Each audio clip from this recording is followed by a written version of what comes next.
So the next time I saw him, now unfortunately, this is when he was getting pretty bad with the substance abuse. He liked his cocaine, and he liked his Crown Royal whiskey. And he got to the point where he was putting cocaine into the Crown Royal whiskey. Oh, boy. Yeah, which is a kind of... What do you call that? It's some kind of a speedball, I guess. Oh. But it got so bad that he didn't realize that when he would drink it like that the coke would get in his stomach and crystallize and was starting to chop his guts up. Now, all this time, I could see he was a little more fucked up. Like the first few times, he was still lucid, but he's starting to get a little sloppy. And I remember at this show, I had to go to Vancouver for this one, and somehow like wangled my way backstage again. I don't know how I did that. I kept getting away with it. I remember Colin James being there because Stevie kind of took him under his wing, and they did a lot of playing together. Bonnie Raitt was there as well, so it must have been a double bill of some kind. But, I hung out with Stevie a bit backstage that day, but the vibe was a little different. And he was getting much more popular at this time, so it wasn't like you're just going to go up to the hotel room with the guy, uninvited or anything. But he seemed a little sloppy. And then the next time I saw him, it was great because he'd cleaned up his act, and he played the Orpheum, and it was fantastic. He did a great job, and this time they'd expanded the band. They had a keyboard player. I managed to go backstage then and visit. Same thing, not as much of an all-night hang, but just, hey, how you doing, and blah, blah, blah. And he was, always asking what I was up to. And finally, the last time I saw him was not long before he passed away. And he was playing in Vancouver, I believe at the Pacific Coliseum, and it was a double bill, him and Joe Cocker. And I got backstage, but this time it was a good hang. It was really like great to see him. He's like, "Hey man, how you doing?" And I just come off the road. I went down to Austin, and I ran into Albert Collins, to mention Albert again. And I'd opened for Albert a few times in Canada and sat in with him, and he kind of let me tour with him. So I was telling Stevie about this. He goes, "That's great." And it was so funny because Stevie was such a fan of music. When I'm talking to him, he's like really interested in what I'm saying. "Wow, so you got to play with Albert?" "Yep." "Oh, I love playing with Albert, man. He's the best." And then we went over to his guitar station at the side of the stage there, and he's showing me these, what guitars he's playing these days. And he's like, "Look at this Strat." He goes, "Eric Clapton gave me this." It was like two teenage kids, talking. And, I get to play his guitar that Eric played. And then he's doing sound check. He's showing me the different pedals. Now, here's a funny little thing is during sound check, he was trying to get this feedback note, and he's kind of hitting the whammy bar and facing the amp, and he's looking at me like, what the, something's not right. So he stops the band, and he says to this tech he had, as an amp tech, who I'd never met, who was a new guy in the crew. And he goes, "Man, there's something wrong with that middle amplifier," because Stevie had about 10 amps on stage. The guy goes, "No, everything's cool."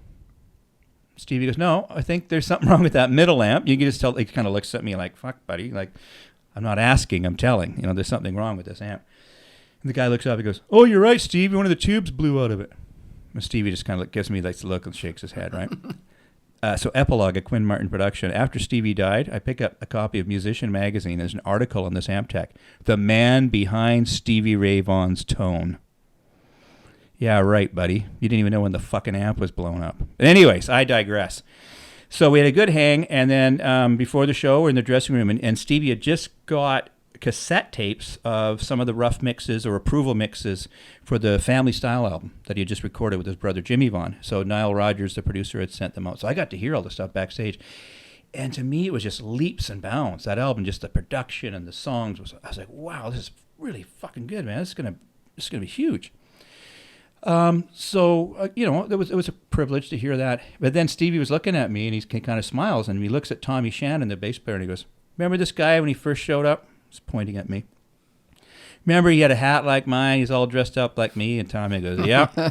And Stevie says, "Well, looks like you got your own thing now. Remember I told you to do that?" I said, "Yeah." And he goes, "That's great, man." He goes, "You're playing with Albert Collins." And I think I might have been signed to my first record deal at that time. But it's something, things were going well. And he did the show. The show was great. Now, here's the weird thing. He had been through so much when he'd gone through the tough times with the drugs and alcohol. A lot of people thought he was going to drop dead. And he didn't. He beat it. Not only did he beat it, but he sounded better than ever. But after the show, I was like, Stevie, holy shit, I've never heard you play like that. And he said, well, and he kind of looks up in the sky. He goes, you never know when it's going to be your last show. Oh, boy. Yeah. And I've heard from many people, whether reading it in interviews or talking to people that knew Stevie, that he seemed to sense that something was happening. And I'm not one of those hocus pocus guys at all. But it kept occurring that afternoon and that evening of him saying, you always got to play your every show like it's going to be your last. You never know when it's going to be your last. Oh, okay. But anyway, so I went to leave the venue, and we go outside, and he's going to get into his tour bus, and we get out, and there's a fence between the tour bus, keeping the audience away, or the after show people that want autographs and stuff. And we go out, and Stevie looks. He goes, "Oh, I should sign a few autographs." And I go, "Yeah, man, go for it." And I said, "I'm gonna take off." And he goes, "Okay, man." And he looks at me. He goes, "Hey," he goes, "It's been really nice knowing you," which seemed really final. Portentous. It was strange. And then he came up and he gave me the hardest fucking hug I've ever had. And that was it. And it was not long afterwards. I remember I got a phone call. I was staying with a girlfriend, and I got a phone call kind of early in the morning, which pissed me off. And it was my sister, and she says, were you sleeping? And it was really confusing. Like, of course I was sleeping. What are you talking about? I was kind of being a dick. And she just blurted it out. Stevie Ray Vaughan died. Yeah. What? I couldn't believe it. So I went downstairs to this girl's bedroom, and I turned on the radio, and they were playing a Stevie Ray Vaughan song. So that's not a good sign.